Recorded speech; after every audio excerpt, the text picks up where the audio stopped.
At the height of their popularity, this band parted ways with their lead singer to near universal dismay.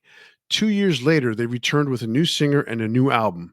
How did the fans react? By making it their first number one album of their career. On this episode of Debating Metal, we're talking about the mighty Van Halen.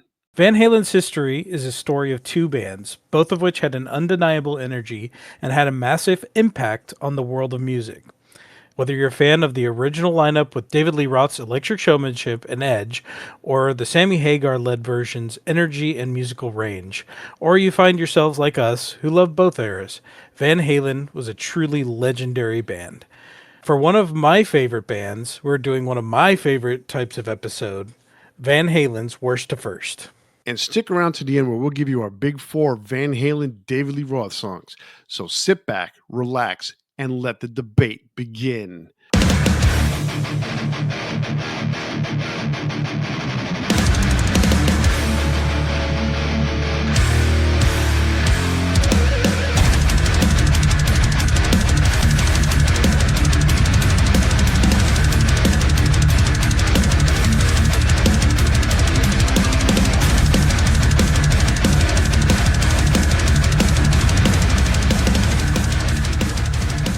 Welcome back. I'm your host, Kenneth Dean, the Dean of Metal, along with my co-host, the everlasting Chris K. Chris, it's Van Halen's Worst to First. This is an episode a bit in the making, I would say, because you've been kind of pining for it. Yeah, I mean, I'm a big fan of Van Halen and most of their incarnations. I love Worst to First episodes, and I know we can't do them all the time, but I do really enjoy them. So, yeah, it's one I've been kind of wanting to do for a while. There's a couple others that are still on the list, so we'll kind of scatter them throughout the year. But this one should be a lot of fun. I think so. I mean, obviously, you and I are both big Van Halen fans. We both went to see Sammy Hagar.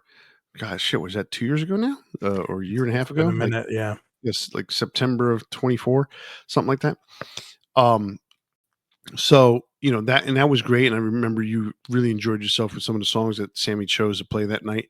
One thing I do want to say before we begin everything, and it's that typical before we begin stuff that I always drop in on everybody. I want to let everyone know who's been listening and have I don't know if you guys out there have missed a couple of segments that we used to do or not, but I think it's something that I've been wanting to do because every time I do the show, I stare at my CD wall. And when I say a CD wall, it is literally a wall of CDs. It's about a 9-foot wide wall, and my ceilings are 10 foot high. I think yes, my ceilings are 10 foot high. And so this wall goes up 8 feet and it's about 30 inches off the ground. It's just CDs from 30 to 8 foot tall. So 30 to 96. And underneath it's my records and box sets. I stare at that all the time. And I'm always thinking about the old stuff that we used to do and the old stuff that I have. So combining that, we're bringing back, long story short, we're bringing back two segments that hopefully you guys are interested in. We're bringing back Rusty Metal, and we're going to be bringing back Freshly Forged. And the first Freshly Forged that we're going to do is going to probably show up on our next episode, and we're going to actually talk about the new Megadeth record, which dropped this week or just last week or whatever. So be on the lookout for those segments. And then, throughout the year, we'll be, hopefully adding in a couple of new things that you guys haven't heard before. All right, so let's continue with Worst to First. So this one is going to be one where we basically give our opinions from worst to first on each album. So in this particular case, we've got 12 albums that we're picking, not necessarily picking from, but we're opining on. And so, we'll start with number 12, what you think is number 12, what I think is number 12, and we'll go all the way down to number 1. So, I think I should go first because that'll give you number 1 to announce for your, you'll be the last one to announce your number 1. What do you think? Okay, that's fine. All right, cool. All right, so I mentioned this to you before we went on the air about this, or before we started recording, that I thought this list for me and compared to yours will be very different. Because I think your likes for Van Halen are slightly different from mine. Obviously, you like a lot of Sammy stuff. While I do like a lot of Sammy stuff, I don't know it, I guess, as well as you know it. And Mhm. I know the Van Halen, the early Van Halen stuff, the first six, as people like to call it, much better than I do the Sammy Hagar albums. So I think I know the first 10 really well. yeah, yeah, true. Yeah. So without further ado, number 12 for me is going to be Van Halen 3. Um there's nothing else that I could really say about this album that's going to make it sound any good. Um to me, this album has one song on it, maybe two, that had that traditional Van Halen sound. Excuse me. And that one song that I'm talking about is "Fire in the Hole." Other than that, this album to me has no redeeming value whatsoever. It doesn't sound like Van Halen. It really sounds more like an experimental album with Gary Sharon that they asked him to sing on, and this is what they came up with. But it does not sound like a Van Halen album to me. There's too much weird shit going on in the songs, and then they finally get to a song that sounds like them, and it's not that good to begin with. It's okay, but that's it for me. Number 12. It's my number 12 as well. Really, I I didn't think that was going to be that way. Just kidding. um Man, the thought that I had was, and this is what I wrote down. I said I wouldn't really listen to anything on this album for any reason beyond a task like this. Um, and what I got to say is like, so I always try to listen to every song when I do these, just to you know, refresh myself, give myself second chances to form an opinion on things. But um, there are some cool riffs and there are some good ideas, but it's too much, and it's not like put together or composed. There's some of the worst, dumbest lyrics I've ever heard. It's just it's bad. And the thing is, Gary Sharon's not a bad singer in extreme. Um, but what he's trying to do here, it's like, hey, do a Sammy impression badly. Um, and it's just like, there's two songs on here that I think stand out in any kind of way. Um, well, first of all, let me say this. So New World, which is the first song, um, it's horrible lyrics, just dumb. Same with ballad or the bullet, I guess it is. It like they all these thoughts that they're trying to put in there, and it feels like they're trying to be edgy or something. They're bad.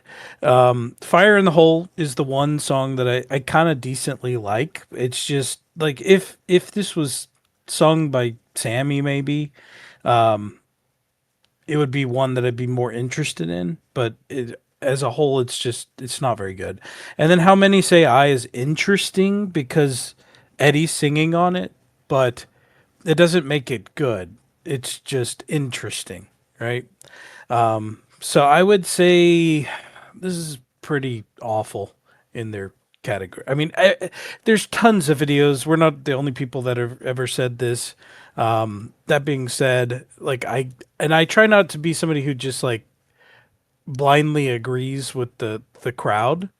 And I would say it's not blind. I unfortunately had to listen to this, so You almost wish you were deaf. and it's the longest Van Halen album too. It's 65 minutes. Yeah, it's pretty long. It's It's just too long. those first 3 songs after the instrumental, "Without You," "One I Want," and "From Afar," they're 6.5 minutes, 5.5 minutes, and 5:24. They are some of the longest songs. I mean, they actually the 4th song, "Dirty Water Dog," or 5th song, that's also 5.5 minutes. It's like, why are these songs so long? And then it gets even longer. Well, actually, now I think about it, I'm looking at the list, they're all over 5 minutes. Yeah. Every single one of them until it gets to primary, which is the ballad, and then the two last songs. Every regular song on this album is over 5.5 minutes, or 5 minutes and 24 seconds is the shortest song. That is, I mean, first of all, they're not Metallica, okay, that can pull that off because you typically when you're playing a long song like that, you're doing a lot of riff changes, maybe, But if you're doing the same thing and then, you come to a chorus, like what I did notice is a lot of slow intros, a lot of long, musical interludes leading up to literally 2.5 minutes into the song. You're halfway through, and then the words come in, then the upbeatness comes in. It was just bad. It's just bad. We don't Mhm. need to talk about this anymore because it was a Yeah. bad album. What I did want to point out was that I noticed when you were doing your introduction, you said there was two eras of the band. There's actually three. Well, no. There's two errors. We can ignore this one. Yeah, exactly. We can ignore this one, but I was going to say there's actually three, but no one really pays attention to it, so we just That's ignore it too. it's not like I overlooked that. No, I know you I didn't. said that. No, I'm just saying I said it on purpose. There's two errors of Van Halen.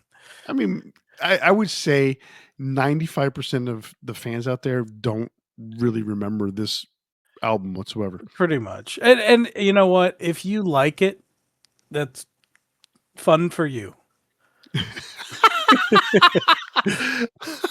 Fun for you. You're gonna have Yeah. fun with this one. Anyway, number 11, let's move on. Uh, number 11 for me is A Different Kind of Truth. This is the David Lee Roth reunion album, if you want to look at it that way. It's not a reunion album of Van Halen because Michael wasn't on this, but it is David Lee Roth being back into the lead vocalist chair. Even though he did do one song or two songs for their greatest hits collection or something like the best of, which is that whole time period after Sammy left the how whatever many times it was, it just was weird. Anyhow, Different Kind of Truth. David Lee Roth is back. Um, One thing that many people were trying to say was this a return to form? Was this return to what Van Halen is all about? I would say almost. It's a For me, it was a good album, maybe. It had its highlights, it had its, you know, high points, low points, and stuff like that. So it's got its merits. But to me, this is a full Van Halen album of Van Haler filler music. Okay. Tattoo was okay, but it wasn't a great song. She's the Woman is a rehash song from I want to say 1977. The demos there, they didn't do it back then. It took this long to do it because there's a reason. It wasn't that great of a song. They changed the lyrics. They added like a really early, like a quick, not a bridge, a pre-chorus, and then the chorus was pretty much the same. It's just it just was not that great of a Van Halen song. So for me, this album is number 11. Okay. Um it is not my number 11, but my number 11 is Diver Down. Um I don't think Diver Down is a bad album. So like we're going from a bad album to I would say everything from here on out I like a lot, but it's the one I like the least. And for me the biggest reason is it's just too many covers. And I'm just not into the covers as much. I mean, some of the other covers that are on later albums we'll talk about are way better. And there's one thing about this album that kind of always stuck out to me is it feels a little tired. And knowing what we know now about, where they were as a group, their touring schedule, kind of the roller coaster ride of everything that had happened since their debut to this point, they were tired, and that's why they did five covers and they did three instrumentals on this. I mean, it's 12 songs, but I mean that's eight or nine of the songs are either instrumentals or intros or things like that. So I think Pretty Woman is a fantastic cover. I would say that I like I kind of break this down into my favorites and songs that I like. I think "Hang 'Em High" is a killer song. I love "Hang 'Em High." "Cathedral's" a cool instrumental. "Intruder" is a lot of fun. I love little guitars. So I mean, I just don't like it as much as some of the stuff that would follow and that preceded it. So I stuck it here, but it's still a good album. Well, continuing in that vein, that's my number 10. So I'll continue to talk about Diver Down. Um, and yes, I agree with most of your points about this album.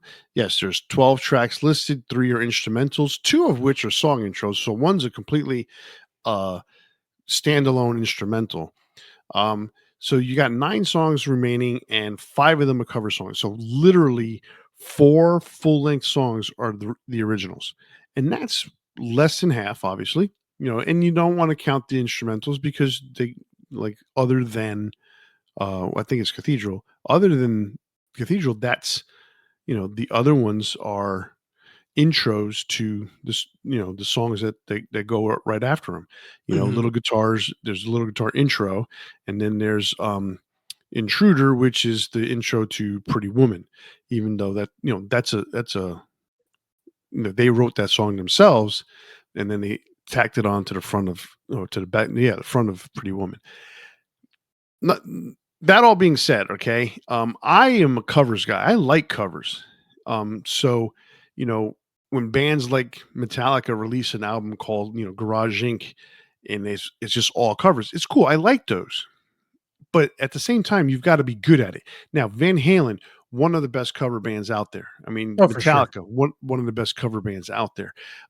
You've got other bands that do it, like Slayer release a covers album, but if you're going to release a covers album and only one band is well known to the general public, right, and the rest of them are either you know they were not necessarily, and speaking specifically about the Slayer album, they're not necessarily the leaders in their category of punk because there was a punk covers album, right? But you're talking about bands that were in the scene.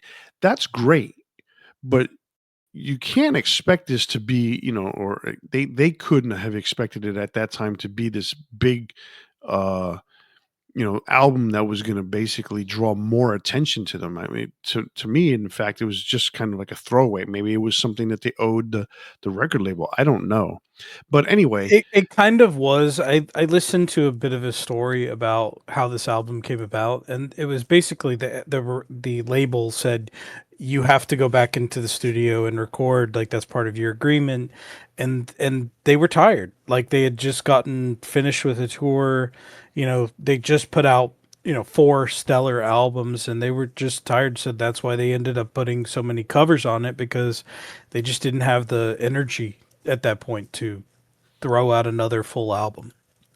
right, and you're talking about Van Halen, so Mhm. I they did a great job. I like the covers. I like it's weird like big well, let me see, I like the covers. However, I think the choice of covers that they had were not necessarily the best. Like Dancing in the Street was good, but it's like this very, very poppy song. Okay, I like the Kinks cover, so they decided to go back into the vault and grab another Kinks song. But to me, that's not the song. Like you did this really amazing rocking version of "You Really Got Me," and then you come to "Where Have All the Good Times Gone." I mean, there's a big contrast there.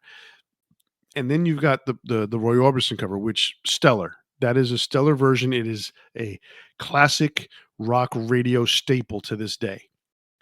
And then you have Big Bad Bill is Sweet William Now, which is funny because I use that I say that to one of my customers at work, Mhm. Bill from Dreammakers.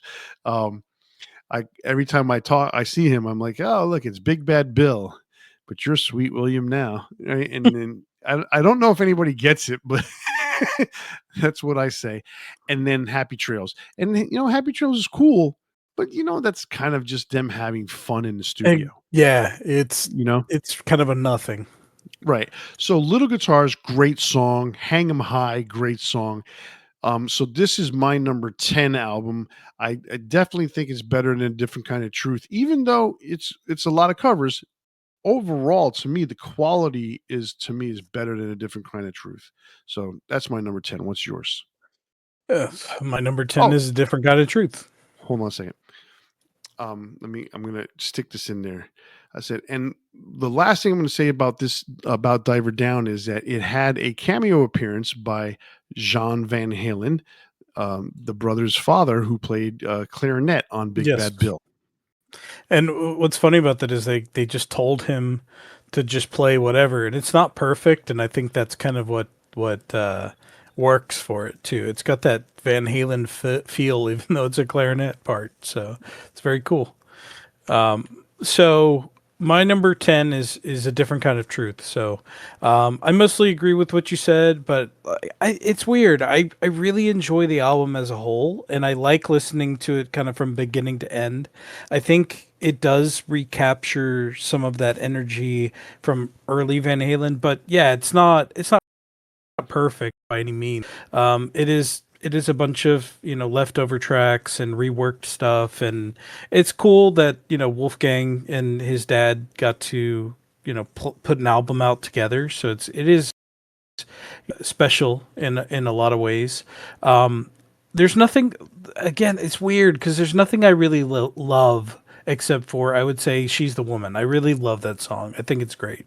Um, it's just a lot of fun, and it's got an energy that was nice to hear back with Van Halen. So, and I think a big, obviously, not just that I think it is a big part of that is that Wolfgang and his dad working together. It reignited a spark in Eddie, and I'm glad we got this. Even though it was the last thing that they would release, really, I'm glad we got it. Well, in that case, yes, I do understand that. It was something that was really cool to have, basically three Van Halens on the record. Um, and I think it was Valerie Bertinelli. She came out and she said something about all the people that were complaining online about the fact that they fired Mikey and they brought in Wolf. And here's the funny thing: and this is the way she said it. She goes, "If you don't want Wolfie, you're not going to have Van Halen at all because Yeah. they're not going to work with Michael again. So it's either you accept Wolfie or you don't get any Van Halen. So it's up to you." So that was what she said, or something to that effect. Yeah, Paraphrasing. that's the gist of it, and a lot was said to that effect, by the Van Halen camp to begin with.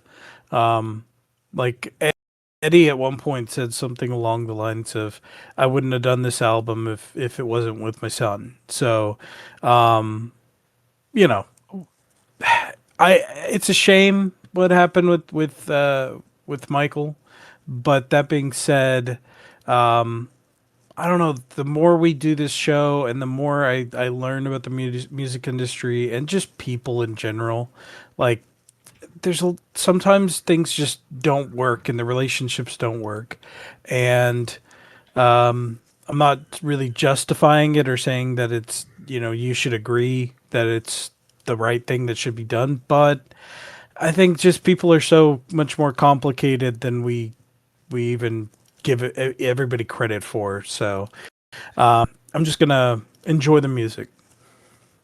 Exactly. I totally agree with that. What else are you going to do, right? Yep. Okay, so for me, this is where it starts to get a little controversial because there's going to be a lot of people out there that don't agree with what I'm going to say. But I don't Can't really believe you're care. putting Van Halen one at number 9. It was pretty close. No, I'm just kidding. Number 9 for me is OU812. Um, I'm not a fan of this album. This is the second of the Sammy era albums, and it continued a progression of mature songwriting. You know what? That is fantastic. You can tell the difference from David Lee Roth to Sammy. Absolutely. It and even Eddie himself just changed his guitar sound, the drums. You can tell it's Alex, but he tweaked his sound a little bit. The production was different. It's just with this album, as I mentioned, kind of we were talking a little bit about this album prior to the show. The majority of this album for me is just it plods along at this mid tempo pace. Um, it like feels so good is one of those kinds of songs, right? It's a good song. I'm not going to say it's not, but it's kind of like this.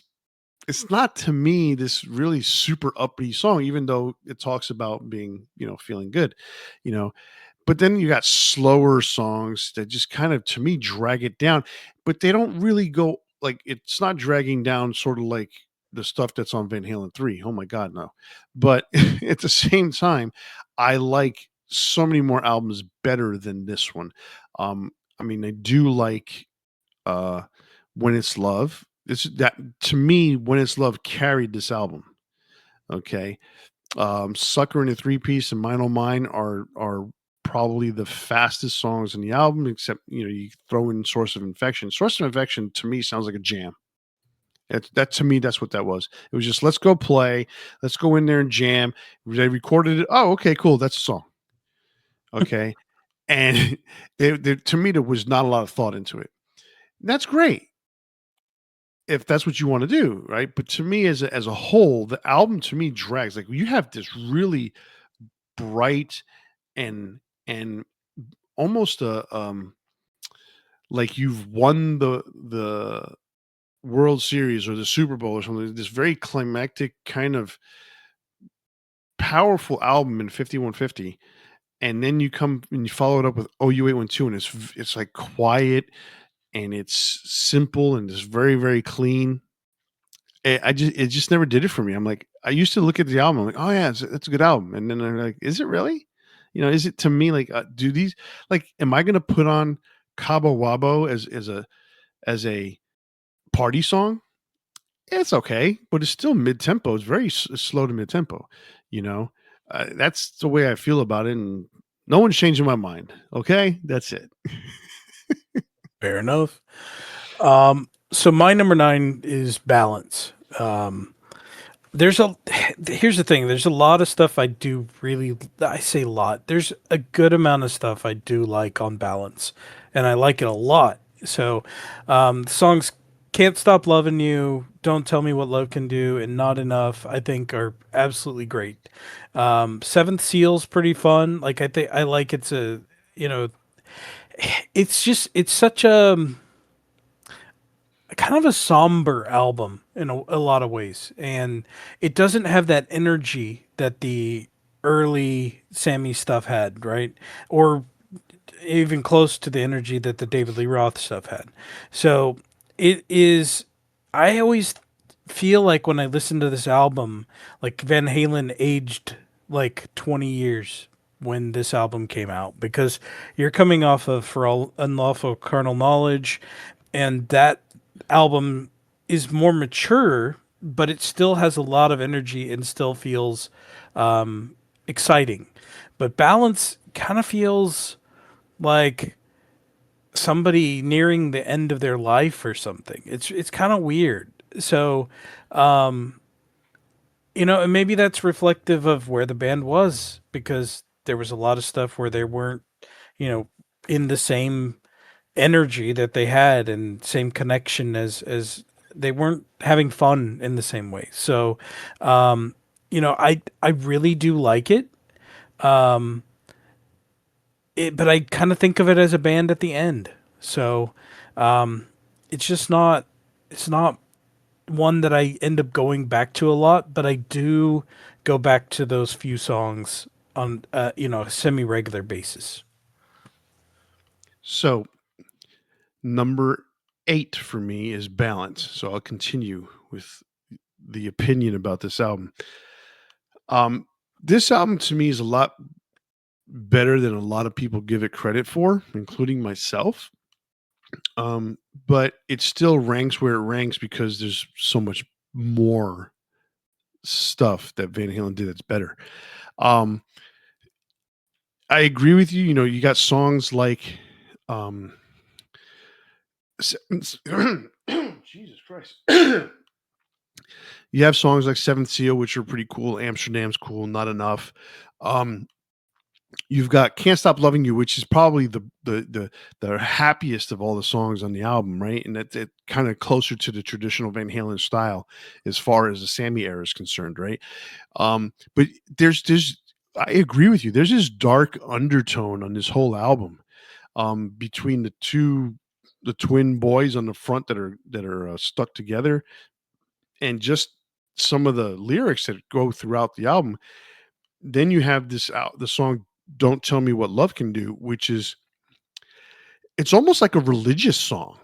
I mean, when you listen to it and you hear and you read the lyrics, There's it's a a lot of religious stuff on this. I mean, Seventh Seal alone, but like right. there's a lot of that Right, in there's this album. a lot of religious overtones and a lot of introspection in terms of Mhm. Sammy's lyrics, right? And the band was going through some turmoil, between working a lot on this album, between them having a lot of infighting, and then on top of that, Eddie's newfound sobriety and all that stuff. At the time, it was a lot of work to do this, and so it shows on how this album came out. So for me, it sits right in that pocket of it could be so much better, but it is what it is, right? And I will say this album does contain my favorite Sammy era song, which is Don't Tell Me What Love Can Do, because that's absolutely an amazing song to me. And every time I hear it, I probably put my radio up to as high as it can go and listen to that shit with the windows open. All right, so what is your number 8? My number 8 is OU812. So we're not far off on these. But I like it a little more, I think, just as a whole. Um, I I guess I get what you're saying, but at the same time, I don't necessarily agree. Um, Mine All Mine, I like a lot. When It's Love, it definitely is the biggest single off the album. It, in a lot of ways, did carry it. I really like Feels So Good. I think it's an interesting kind of mixture between some of they were trying to go a little heavier with the sound, but also pulls in that electronic sound that Eddie had been kind of experimenting for the last two albums. And there are songs that I don't really care for on here. Like I don't care for Cabo Wabo at all.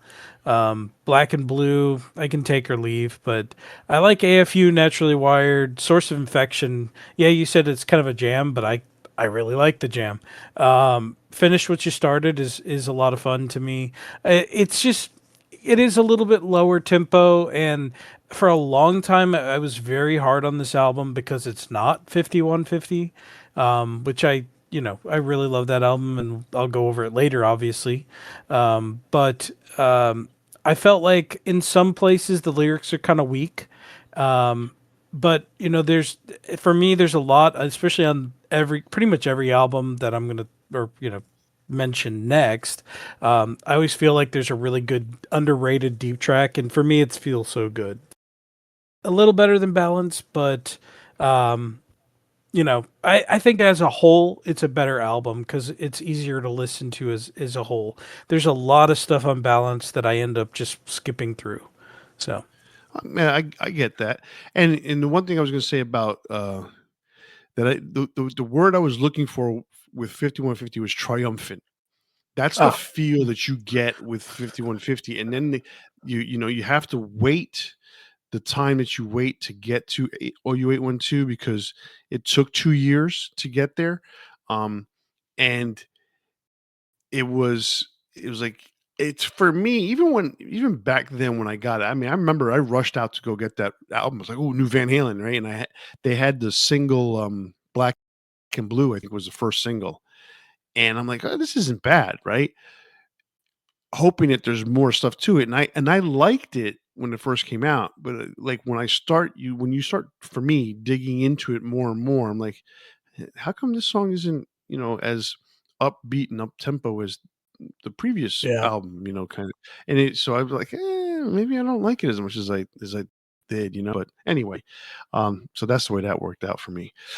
No, I had a lot of similar feelings about it for a long time where it wasn't doing it for me. But I think the older I get, some of the music that I enjoy is definitely different than what it used to be too. So Number 7 for me, women and children first.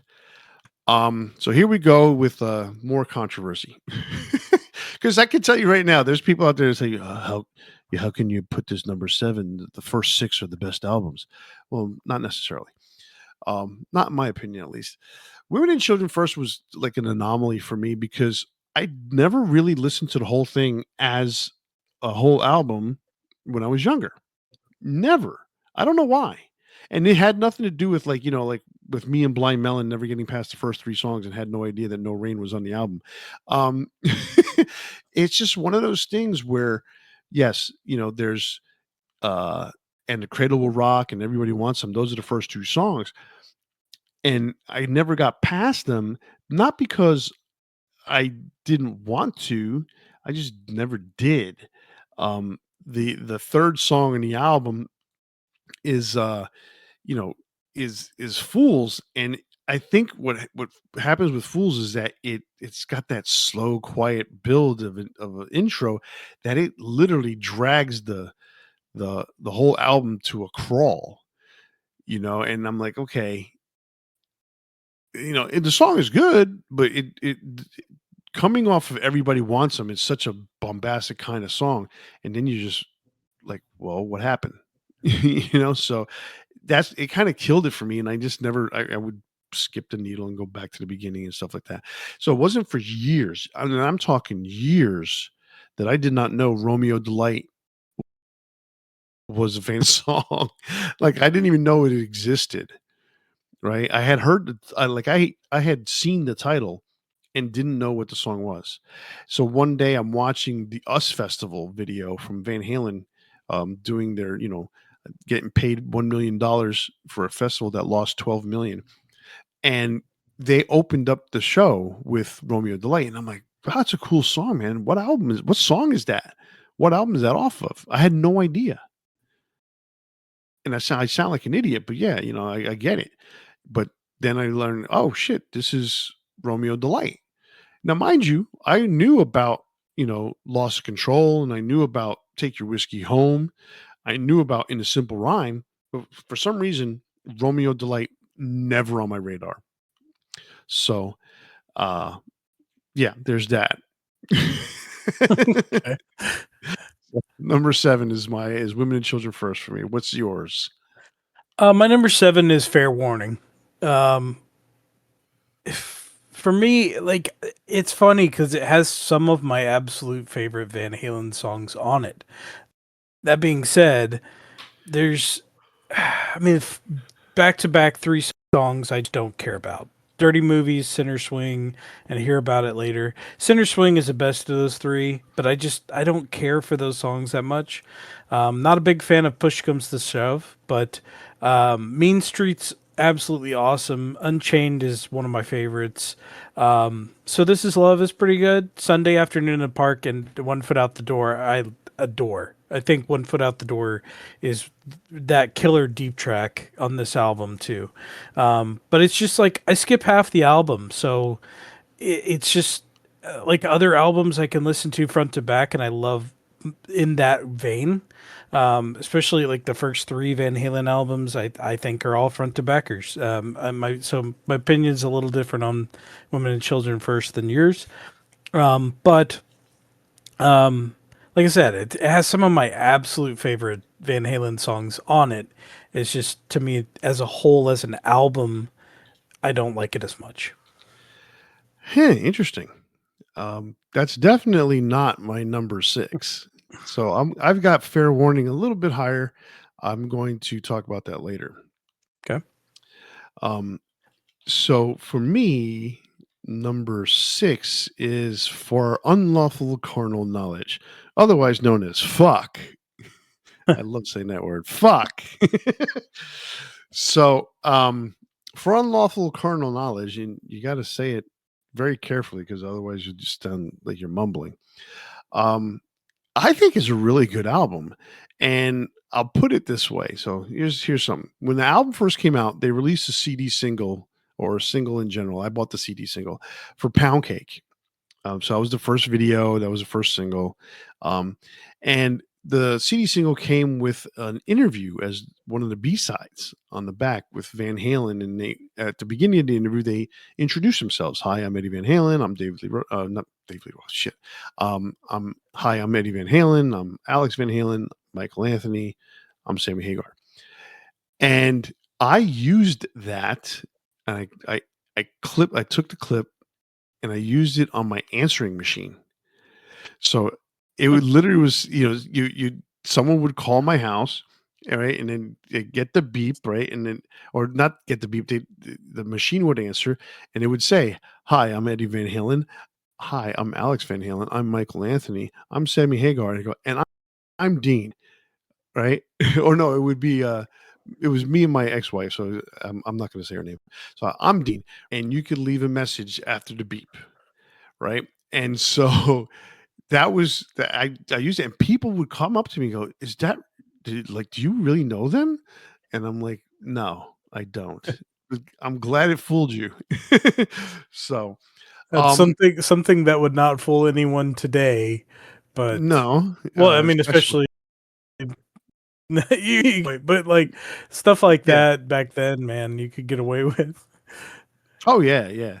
But it does sound very clean, so I could easily have blended in. Any anyhow, um this album for me is a huge improvement over OU812. Better produced. And I would sit there. I mean, OU812 is a very clean album. It's a very good sounding album, but it's almost too clinical.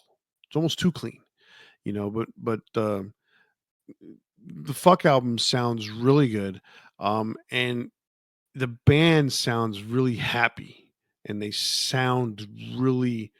It's almost like that's the one that should have come after 5150 to me.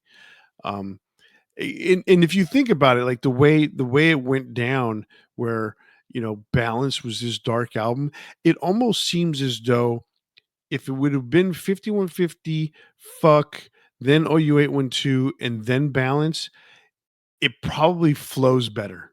It starts going Yeah. downhill, but it probably flows better. But that's my opinion. Okay. This album was pretty cool. Much more upbeat. I like it a lot better. The songs are great. You've got Pound Cake, Judgment Day. You've got Run Around. Pleasure Dome is a pretty cool song. Right Now, obviously, to me, the Right Now is a song that carried this album, to whatever it did in terms of sales. Top of the World is a pretty cool song. I mean, to end the album with that song is pretty neat. I like that. So that is my number six. All right. My number 6 is Women and Children First.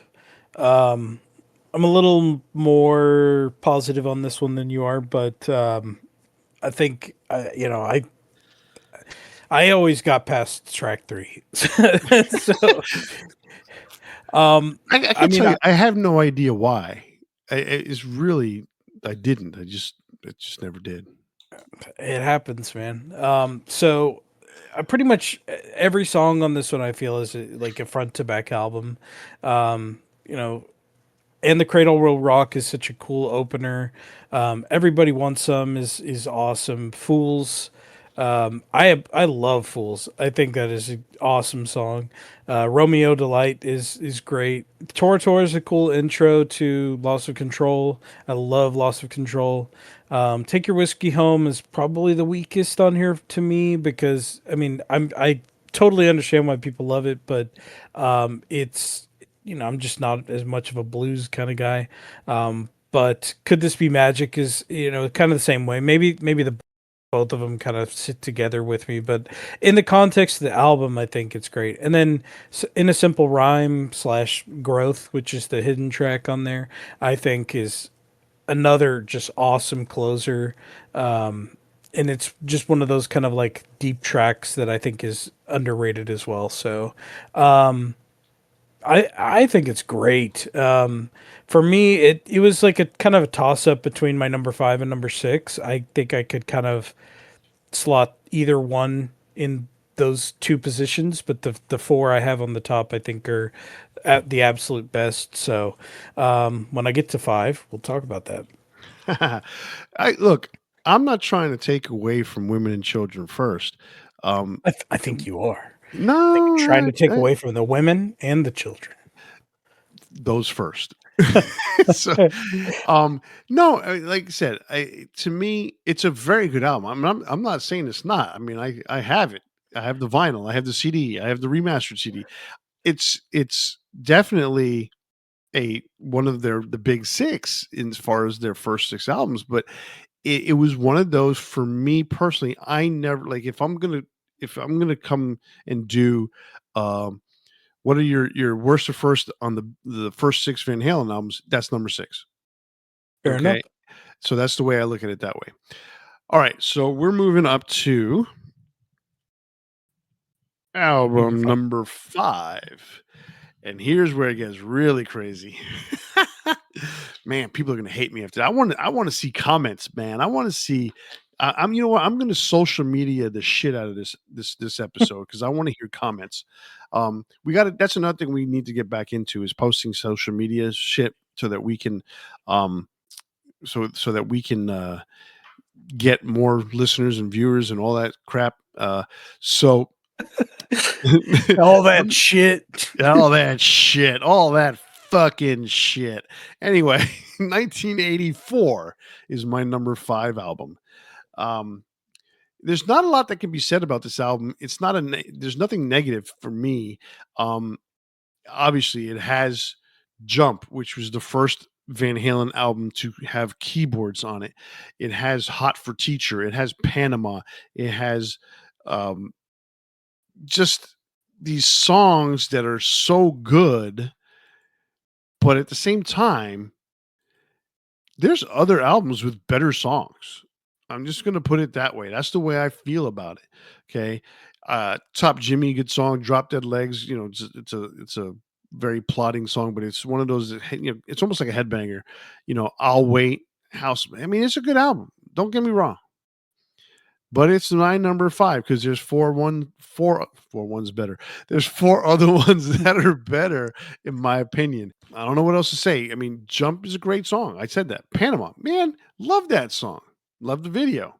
Hot for Teacher, man, who does not love that fucking video? Okay? I mean, really. You watch that video as a kid, you're loving that song forever. Okay? um, I'll Yeah. Wait was their attempt at doing a legitimate ballad that like everybody else was getting into. So I mean, I'll take it, but it's number five for me. That's it. All right. Well, my number five is For Unlawful Carnal Knowledge. Um, a lot of the reasons you said. I think to me, it's kind of the peak in maturity of writing for the Sammy era.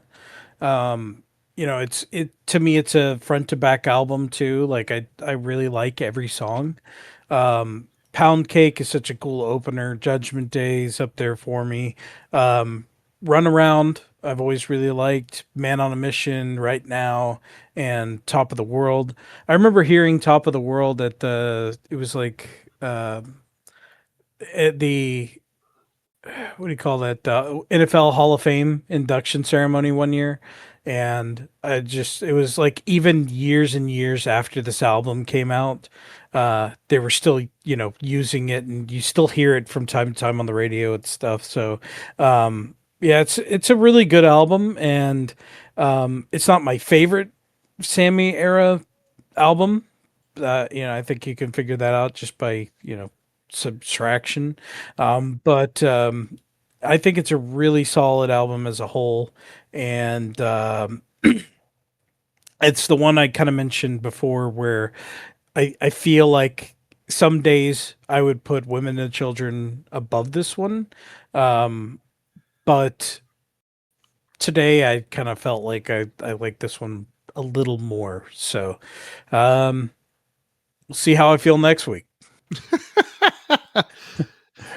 Number 4, 5150. Okay, so ever since we did episode 157, 1986, The Year in Metal, this album and your fondness for this album has grown on me more and more and more.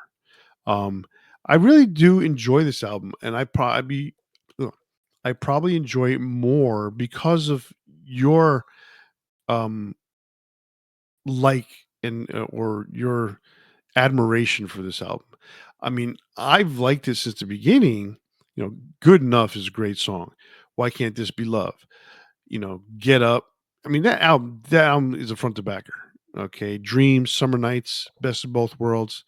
Love walks in. I mean, that's the slow down song. But I'll give it to you. It was a requirement to have a love ballad. 5150, and then Inside is a really odd song, but yet kind of cool.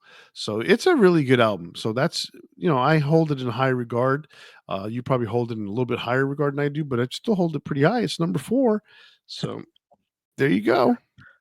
What's your Yeah. number 4? My number 4 is probably some people are going to say this is blasphemous, but Van Halen, the first album. I think it's an incredible first album. I mean, it's groundbreaking, landmark. It inspired so many people. It's just one of those albums that like I can throw in, and the 35 minutes goes by. It feels like five. That's I think that's what's so compelling about the four albums that we're going to talk about is that you know amongst those, like, I think you can go through any of them front to back, and they're just absolutely solid.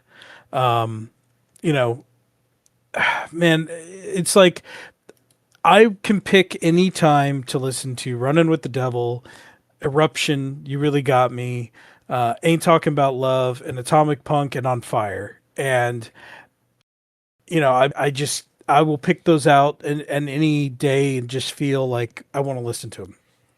The rest of the songs I like in the context of the album. There's a lot of albums that I view as front to back albums that I like all the songs, but I don't necessarily just go to that specific song. And I think that'll make sense to listeners that are album people.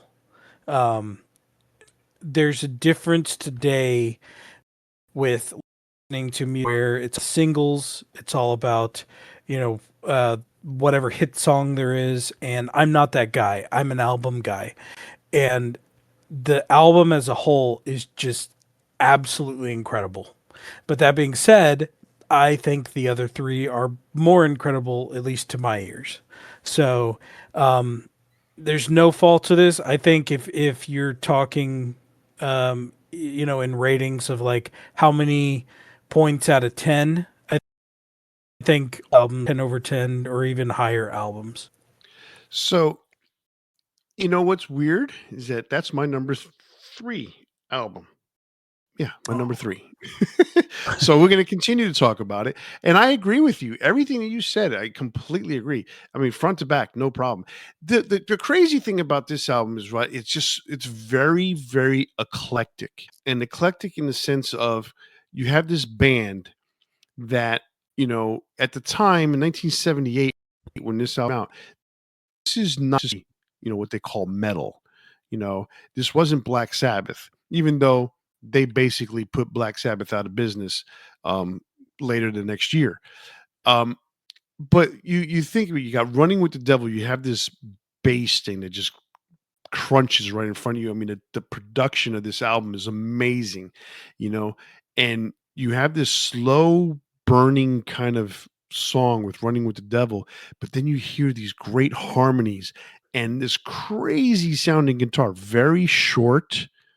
I mean, the guitar solo on this song is very short. It's almost a teaser as to what's coming next. I think I've mentioned that when we talked about this song a long time ago in previous episodes. Extremely short solo. I mean, I would almost say it's like two to four measures tops, and They're like, we're gonna tease this, and boom, eruption comes. All right. And then eruption, and like everybody is just jaw dropped at this point, right? So a minute and 42 seconds later, all of a sudden they kick into this ripping version of "You Really Got Me." I mean, it blows the Kinks version out of the water, right? So Agreed, now for sure. yeah. So you've got these, for lack of a better term, there's 3 songs. I mean, Eruption is a guitar solo. It's instrumental. Even though the band plays a portion together, you don't hear David. But you hear Sammy, I mean, but you hear Michael and you hear Alex, playing the rhythm section. Ain't Talking About Love. The guitar work on that is amazing, you know, and it's a kind of in line with Running with the Devil in terms of it's an original song. It's unique in its own way because of the guitar playing. So there's no particular necessarily like a 50 style or a 60 style or anything like that. It's new music. But then you get to I'm the One, and you got background vocals, and you've got the guitar playing, and you've got all, and it's a very upbeat song and a very bright song. Um, and then after that, you got Jamie's crying, and it's this great riff. It was used by Tone Loc many years later, during Yeah. Wild Thing, you know, but it's this weird dynamic as far as it just not anything close to Running with the Devil or Ain't Talking About Love. It's a complete opposite kind of song. And then it goes into Atomic Punk, and it's like, whoa, here we go again. Hold on to your seats. And then it goes, and it goes to Feel Your Love Tonight, which again is another, like, it's more in line with Jamie's crying, right? So I think those two should have been together. But each one of these songs are outstanding in their own right. Little Dreamer, probably the weakest song on the album. And that's saying something, because considering Ice Cream Man is next, right? But it's a cover song, right? But Ice Cream Man is so fucking cool, that whole acoustic guitar intro, and then they just go into this ripping ice cream song. Who would have thought, right? And then On Fire. I mean, it blows you away again. I mean, front to back, this is an amazing album, right? But it's because it's so thick, and yes, you want to hear it, but I tell you, if you group certain songs together, this album is even more amazing. So the fact that they're kind of split up and spread out all over the 11 songs, it kind of that's what to number 3 for me. Mm.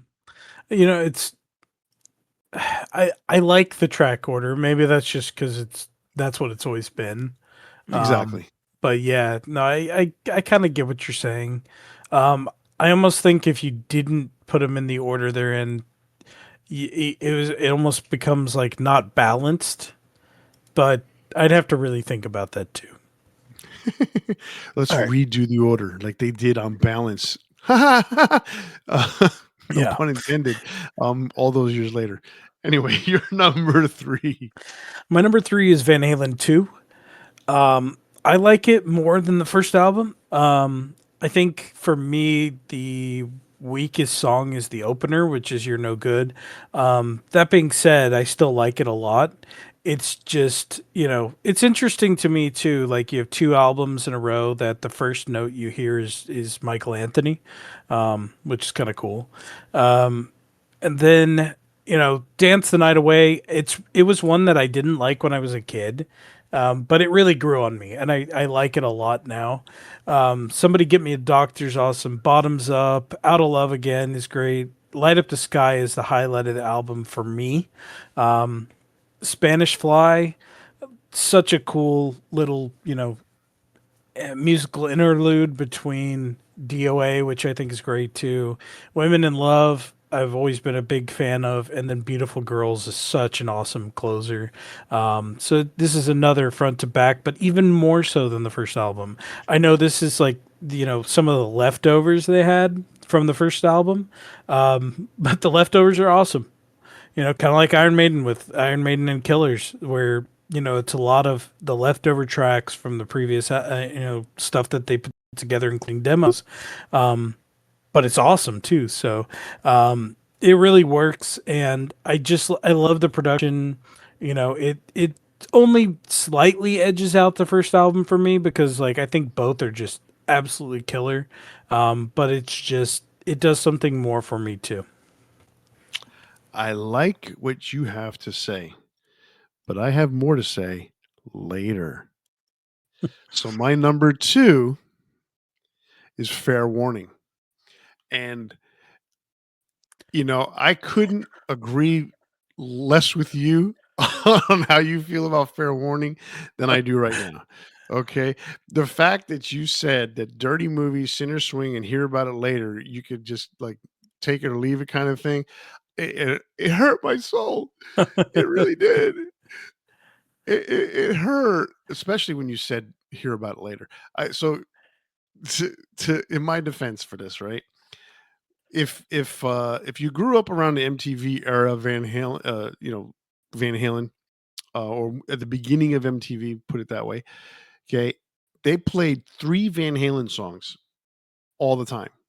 This is before, um, Pretty Woman came out.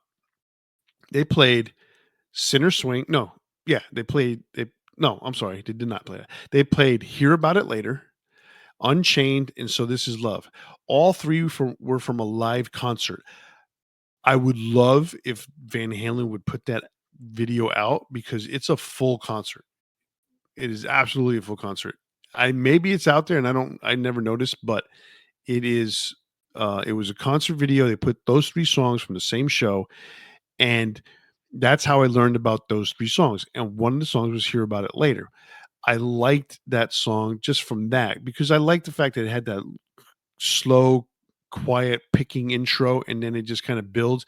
And if you watch the video, you see the band, all 3 guys on the stage are literally bouncing their feet towards the front of the stage. They're kind of throwing their hips out and their legs, um, I in threw my hip synchron. out the other day.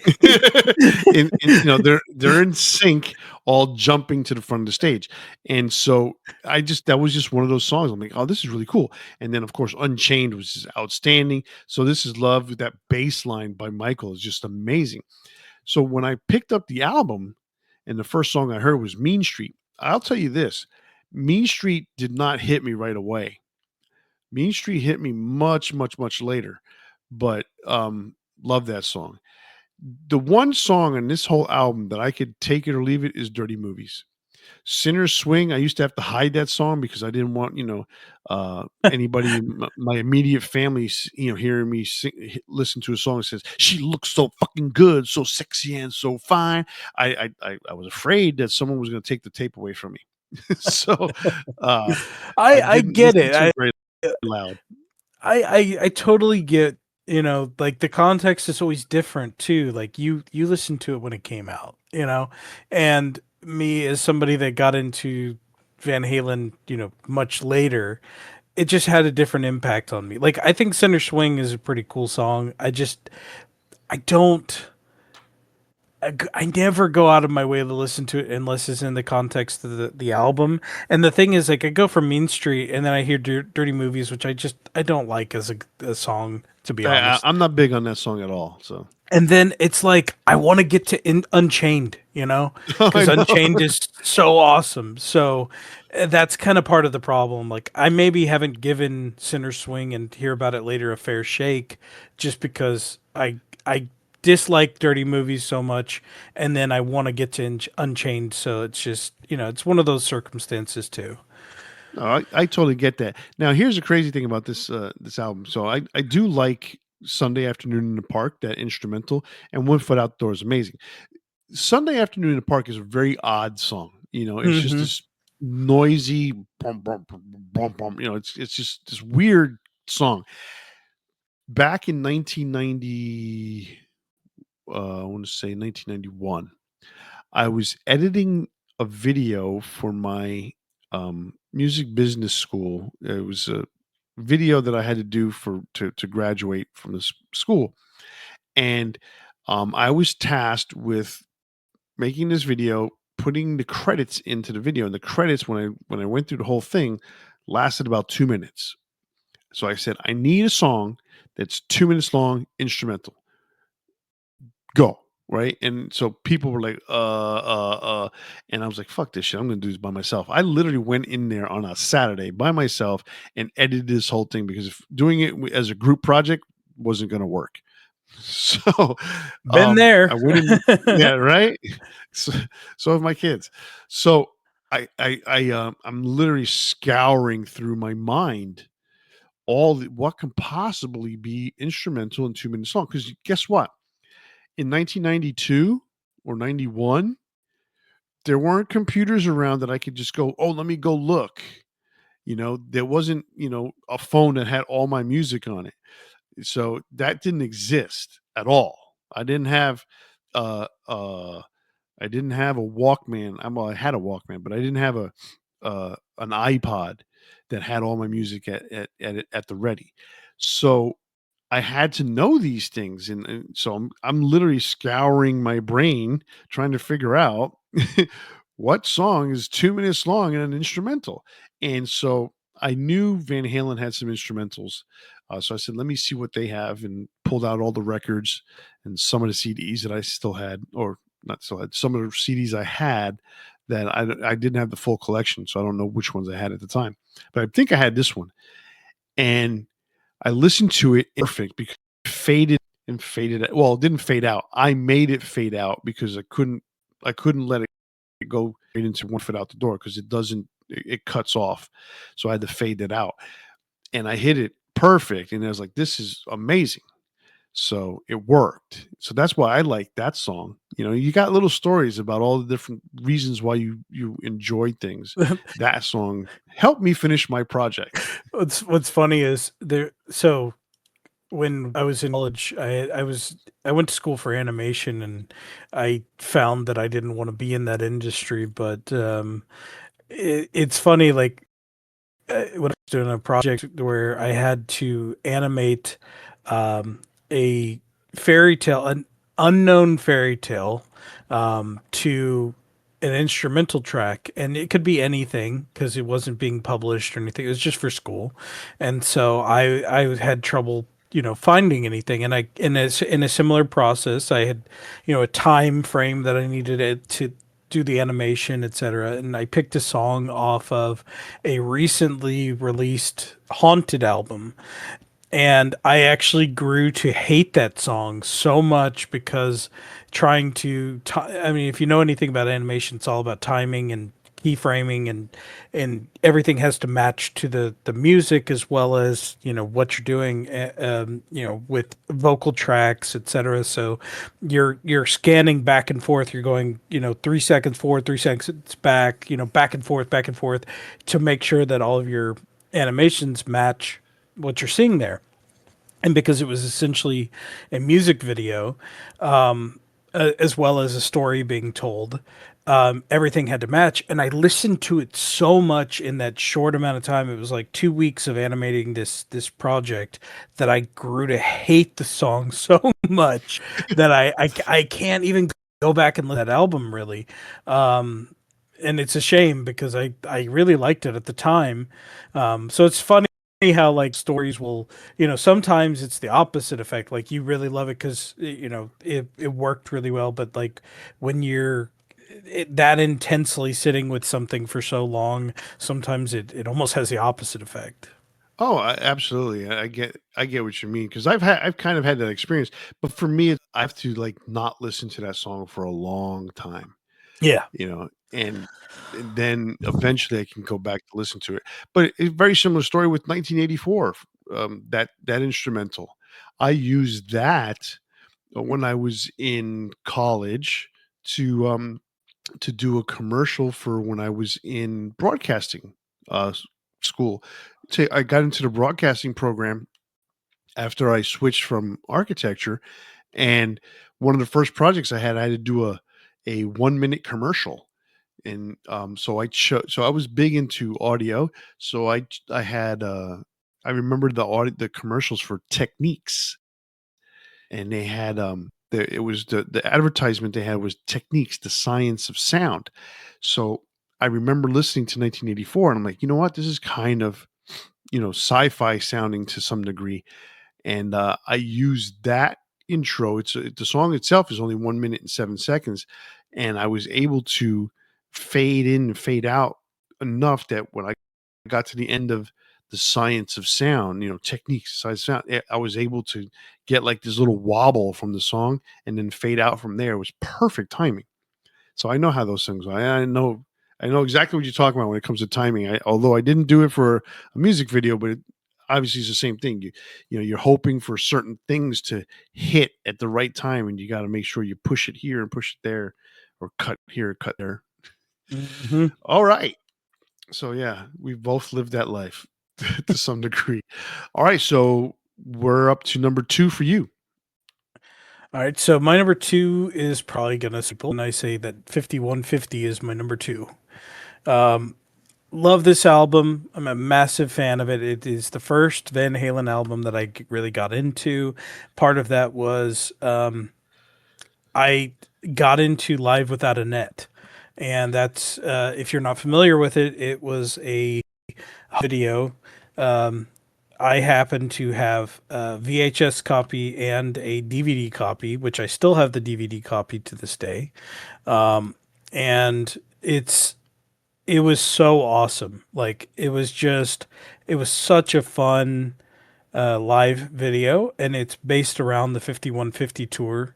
So there's interspersed songs in there like "There's Only One Way to Rock" from Sammy, as well as some other stuff from the time.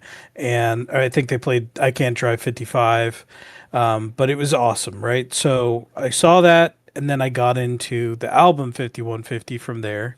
And every song to me, I think "Inside" is the weakest, but it's more just the band kind of having fun at the end of the album, because it's like a bunch of silly nonsense, but then it starts going into, a I don't even want to call it a chorus, but it kind of is a chorus at the end of, that's what's going on inside. And, It's just like it's a the chant. weakest It's thing almost like on a there. chant. Yeah. And the other thing is that I've never been a big fan of Love Walks In. I think, especially the explanation that it's like about AIDS and weird shit. Like, I don't know, just that it's not one of the strongest love songs from the Sammy era. But that being said, like it, dislike it. But good enough. Why can't this be love? Get Up, Dreams, Summer Nights, Best of Both Worlds, and then of course my favorite song on the album is 5150. It's one of those like the first two albums might technically be better, but I have such a strong connection to this album that I like it more. And it's one of those things, like I think we all have them, where there is some level of nostalgia as well as the impact that it had on us.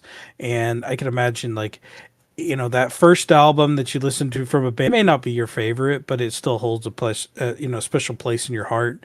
And that's kind of it for me. So I can't, this is one of those, like, I have to have this album. I can't, if you give away all your effects and things like that, like, think about, what you would take with you.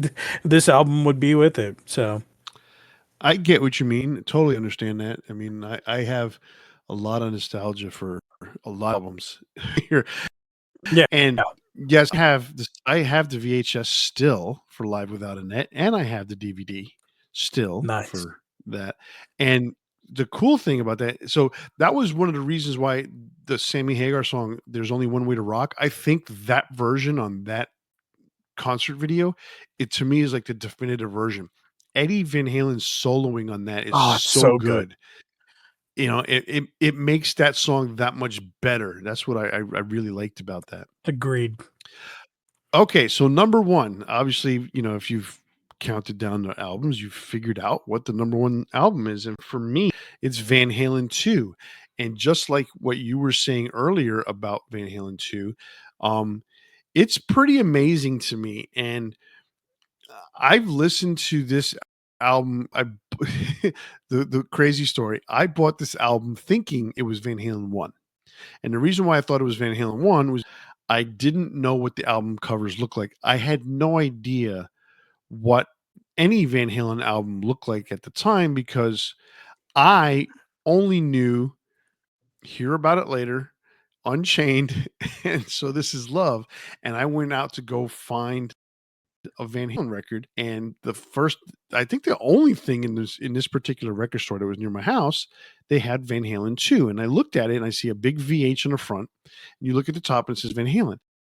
You can eat the little eyes, ones, or whatever you want to call it, the 11 that's in the top right hand corner of the album that says Van Halen 2. I mean, basically, that's what it indicates. You could easily miss that. So that's what I did. I easily missed it. And I went go I home and love I'd that buy you this record. did And I'm like, this where twice. I do this all the You time. you did it with Kiss as well, with a Kiss Alive. No, no, no. Kiss Alive 2. No, I want Kiss Alive 2. Thing I heard. No, there's another one that I did made a mistake like that with I think it was ACDC. I thought I when I bought Back in Black, I was looking for something else, but I knew that Back in Black was something that I could buy. Gotcha, okay. It just happens a I lot. thought it was I thought No, it was Kissed Alive, but yeah, it was probably something else. But it's just so funny that it's not the first time you did this. no, it's not the first time. But I mean, mind you, look, I'm talking at the time that I bought this, I'm 13 years old, somewhere around Mhm, there. You know, I don't know anything about anything when it came to heavy metal and hard rock. I just knew I had to have it. Right? mhm. And so I say, I want a Van Halen album. So I went and I bought this one. I don't even remember if they had the other Van Halen album because if they did, I probably would have bought Van Halen one, but because I didn't know the songs. So when I bought this, I probably went home thinking, where's the guitar solo? Where's that great guitar solo that I heard so much about? And what do I get? I get Spanish Fly. Amazing fucking guitar solo on acoustic guitar. So the album itself, like when I first heard "You're No Good," I'm like, okay, this is okay. You know, I could get into this, right? Because at the time I was listening to pop music. Not that this is a pop song, but it wasn't necessarily like, oh, this is not hard rock heavy metal because that's not the way I was approaching or I ever approached music to some degree. I just knew it was a different song.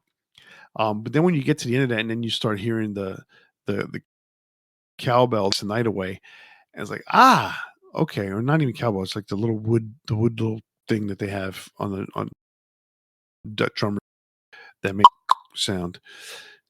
So Dance the Night Away was pretty cool. I was singing that song for fucking week on that album. But man, this album is amazing. Somebody Get Me a Doctor, like you said, Bottoms Up, Out of Love Again. Up the Sky. Like when you said before that was your favorite song, the thing about that song, Light Up the Sky, is it's got such a fucking groove to it. That's why it's such a cool song. And then, when he gets to that guitar solo and it has that drum beat, boom, bah, whatever it is, and then, it all goes silent for that millisecond, and then Eddie just kicks into this cool guitar solo. That's an amazing song. DOA, for the longest time, I'm like, what does that mean? Even though the chorus is dead or alive, I didn't, Yeah, that's because funny. see, because here's the funny thing: DOA doesn't stand for dead or alive. It does on the song, but normally DOA is dead on arrival, right? But the song is dead or alive. Yeah. So it was one of those things like, what is it supposed to be? Because DOA is dead on arrival. That's not what they're saying, or is it? Or am I missing something? Because again, fresh to this music. And, the hardest thing I heard up to that point was Kiss. I didn't hear any of these other bands. So that was cool. Woman in Love, pretty cool song. And then, of course, Beautiful Girls. The album is a front to backer, all from the basic intros, You're No Good, which, by the way, is an amazing version of that song because the Dee Dee Warwick doesn't sound like, let's put it that way. Okay. Yeah. From those opening bass notes all the way to the kiss at the end of Beautiful Girls, it's fucking awesome. That number one album, Van Halen 2. All right. Well, I'm assuming if you know the albums and you know what we're listening, you know what my number one is. Um, I think 1984 is a perfect album, to be honest. It's one of those that like I loved it from the first time I heard it. Um, every song on it, including 1984, it's probably the most asked the whole album, just because it's kind of key with its synthesizer sound and everything, but it goes perfectly into Jump. Panama is such an incredible song. Top Jimmy, I love. Um, Drop Dead Legs, Hot for Teacher, incredible song. I love All Weight. I think that's, it's in a lot of people's eyes, it's probably the weakest song on the album. I think it's freaking great. Girl Gone Bad is awesome. House of Pain, same. Like everything about this album, I can pick any song on here to listen to, and I'll be happy. The music videos that go with it are so cool, and I think part of it for me is like I said earlier, I got into Van Halen after most of the albums. I mean, I was born in '86, so most of everything had already been out by the time I really got into any of it. So I'm coming from a very different perspective, and since I got into the Sammy stuff first, kind of going back to Dave, part of that was availability. So by the time I was really getting into that part of things, like I had 5150, I had 812, and um, uh, for Unlawful Carnal Knowledge, I had those three albums for a while, and then I found uh, the remasters were coming out, the CDs for the Dave era stuff, and I pretty much got all six of those within a very short amount of time. I think the very last one that I picked up was Diver Down, which was kind of a shame because that's the weakest of the six. But I remember getting all of those albums and just listening to them kind of one after another. And I spent a good amount of time because when you had CDs in your car and there wasn't streaming and all that kind of stuff, it was easy to kind of sit an album for a while and listen to it over and over again and really absorb everything. And I remember by the time I got to 1984, I knew that was the end of that era, and I didn't know what to expect. And it's not like now where you just have video after video after video on YouTube. Like this was still the early days of YouTube where it was more, you know, um, silly stuff, and there wasn't a lot of like reviews and that kind of stuff on there. So I'm still fully forming opinions without anybody else's opinions out there. And I remember getting to this album, and for me it was like, wow, I instantly loved it. It wasn't one of those things like, cuz I'm viewing this all in a short microcosm of things too, where like if you're living it, you're going year to year to year or every other year, and you're getting a new album and you're kind of experiencing this differently, where you have an expectation of where the band is, and I was coming in after the fact, so I'm experiencing it, but differently. And then going back and looking and seeing what people's opinions were, like, I can't believe they brought in synthesizers and this and that. And I had already really gotten into, like, I was a big fan of Somewhere in Time from Iron Maiden, and I liked some of the songs from Judas Priest with Turbo, and not but some of them and stuff like that. So I had a very different perspective, and there's just a lot of power on this album. You're coming off of Diver Down, which was kind of a downer, and then coming back up to this one, and it's just, I don't know, it's just something about it. It's just so perfect from beginning to end. So it's on that merit alone that to me it's my number one, but I don't know if it's a better album than the first to the second by any means. But for me, it's just like I like the songs from beginning to end. You know, Hot for Teacher has the amazing like double drum track, and Drop Dead Legs is so cool, like visually, you know, being a big fan of say ZZ Top growing up, it conjures some of those kind of things too. And Girl Gone Bad, you know, and I'm listening to this when I'm, you know, becoming a teenager, and you know, probably the things that a lot of the listeners were feeling in the early days, you know, I'm starting to kind of get into feeling, you know, being interested in girls in that way and stuff like that too. So, you know, this is the album for me that kind of like what represents, I would say, my early teenage years and stuff like that too. So it is absolutely killer. Awesome, awesome. I mean, look, no, people are going to get mad, or they're going to argue, or they're going to have a comment to say about our choices. But bottom line is it's all about how music makes us feel and how songs make us feel. One song that I like might not inspire you. It may not hit you the same way it hits me. And so that's your number six. It's my number two, whatever it may be. So what? This is our opinion. We're having fun. We're enjoying ourselves. That is Van Halen's worst to first. All right. So that brings us to our big four for the show. And it's going to be big four Van Halen songs. Now, we've done this before, but we didn't do it this way, the David Lee Roth era. So we can only pick songs that are basically off of or anything that David Lee Roth sang on, put it that way. So, you know, if Chris here likes Me Wise Magic, then he'll put that on there. I doubt it, but he could. It's an I option. mean, I like me Wise Magic. Right. It's not on my list. But it could be if you wanted it to. So anyway, um, why don't you go since you had the big the reveal?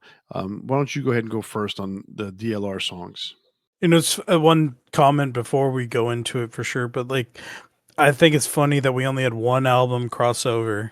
Oh, you mean the last one? We were close on several, but we Number only had one. 12. Yeah.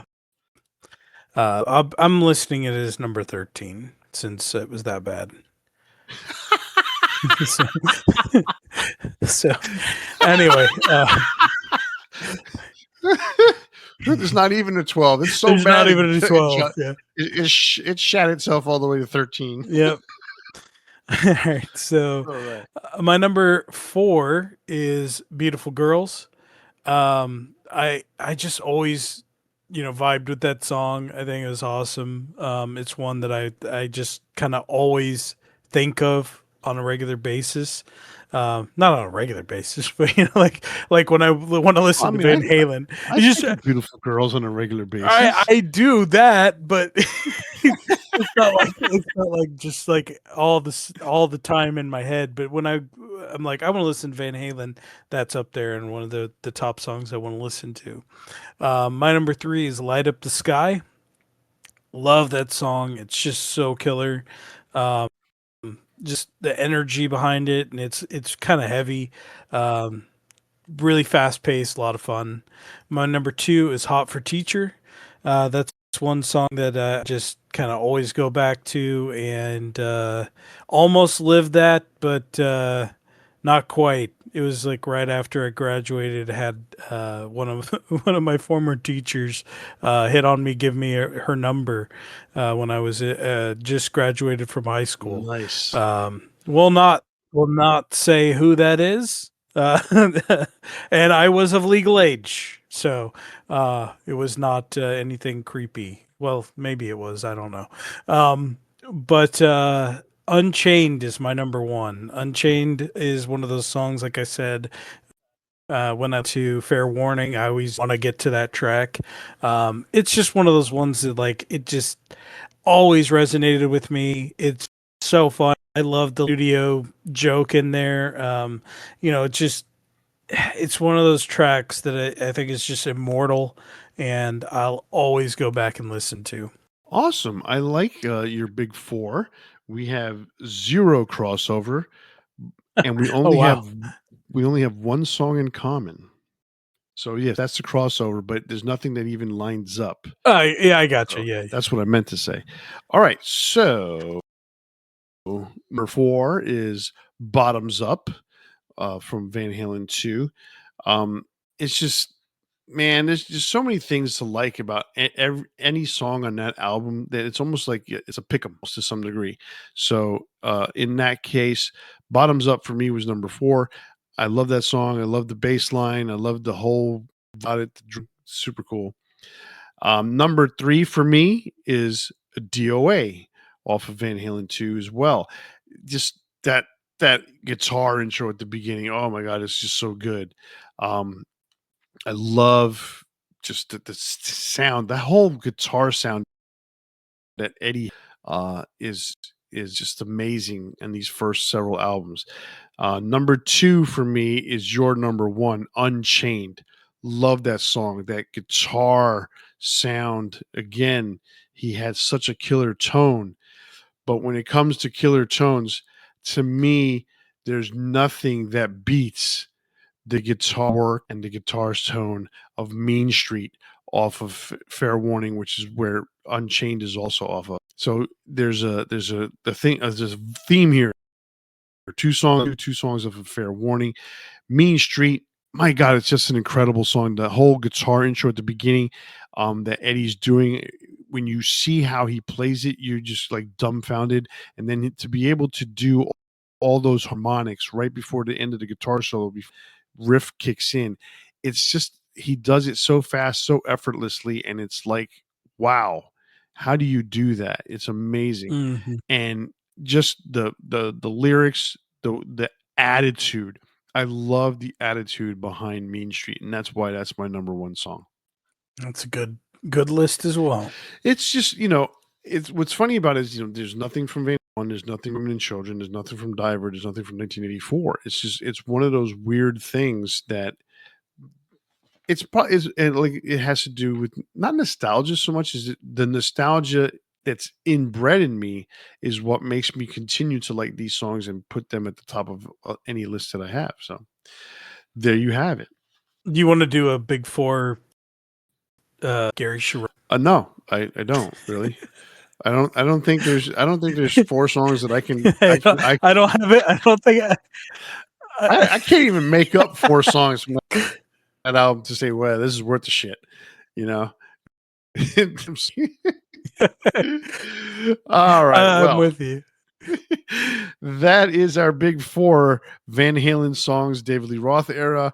We hope you enjoyed this episode of Debating Metal. If you did, or even if you didn't, click like, subscribe on your favorite podcast platform, and leave a comment while you're at it.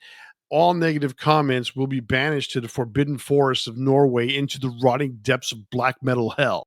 Not really, but you know what I mean. And don't forget you can interact with us on Facebook, Instagram, and on X, or send us an email to debatingmetal@gmail.com. YouTube viewers, click subscribe and ring the bell to be notified when we post a new show. And remember, tune in to the next episode where we'll spark up another exciting metal debate.